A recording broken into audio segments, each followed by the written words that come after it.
इस वक्त मेरे साथ हांसी के विधायक विनोद भ्याना हैं। चुनावी माहौल है भ्याना साहब, करंट पकड़ रहा है चुनाव, मतलब तेजी आ रही है चुनाव में। गणना क्या कहता है, आपका गणित क्या कहता है?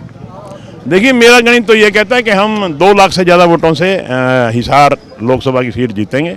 निश्चित तौर पे यहाँ कमल खिलेगा और चौधरी रणजीत सिंह, जैसा कि मैंने कहा, भारी बहुमत से इस सीट को जीत के माननीय नरेंद्र मोदी की झोली में डालेंगे। अभी आपने कंपेयर भी किया, अभी मोदी किस लिए जरूरी है, राहुल के साथ में मोदी कंपेयर किया, तो चुनाव क्या माने कि ये रणजीत सिंह वर्सेस जेपी है या मोदी वर्सेस राहुल गांधी है? देखिए, मैंने स्पष्ट तौर पे कहा है, पहली बात तो हमने देश देखना है।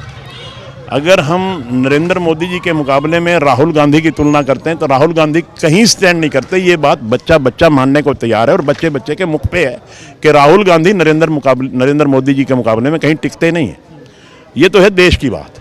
और जहाँ तक मैं इस सीट की बात करता हूँ, मैं इस सीट के बारे में भी यही बात करता हूँ कि चौधरी रणजीत सिंह की छवि बहुत बढ़िया छवि है। एक शरीफ हैं, वो एमएलए रहे शुरू में 87 में, वो मिनिस्टर रहे, वो राज्यसभा के सदस्य रहे, वो प्लानिंग बोर्ड के वाइस चेयरमैन रहे, वो फिर मंत्री रहे, आज बिजली मंत्री के तौर पे काम कर रहे हैं। इतने लंबे राजनीतिक जीवन पे उनके ऊपर कोई दाग नहीं लगा, कोई उनके ऊपर किसी किस्म का कलंक नहीं लगा सकता। और इनके मुकाबले में जयप्रकाश जी हैं, वो भी पहले एमपी रहे हैं, वो एमएलए भी रहे हैं। उनकी छवि और उनकी छवि अगर आपस में तुलना करें तो मेरे मुख से कुछ कहना अच्छा नहीं है। सवाल ये है भ्याना साहब, मोदी साहब कहते हैं ये ट्रेलर है, मतलब अभी तो फिल्म बाकी है, तो मतलब किस तरह की फिल्म हो सकती है देश के सामने? देखिए, बड़ी साफ सी बात है, मोदी जी का एक सपना है कि 2047 तक भारत को विकसित देशों की लिस्ट में शामिल करना।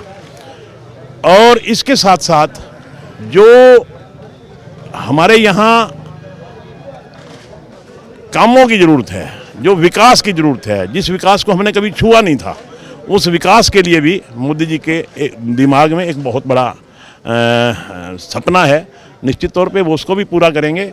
और कई काम ऐसे अधूरे हैं, जैसे कि पिछली बार सरकार आने के बाद किसी ने सोचा ही नहीं था कि 370 का वो कर देंगे, 3 तलाक का कर देंगे।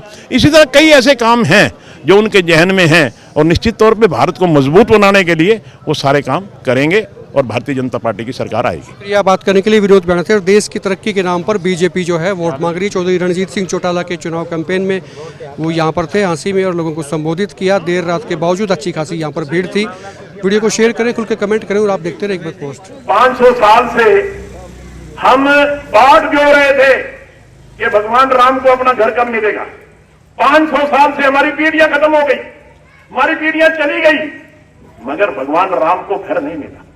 नरेंद्र मोदी जी ने बढ़िया वाली लड़ाई लड़के कोर्ट से भगवान राम के मंदिर के हक में फैसला करवाया और आज भगवान राम अपने घर में विराजमान।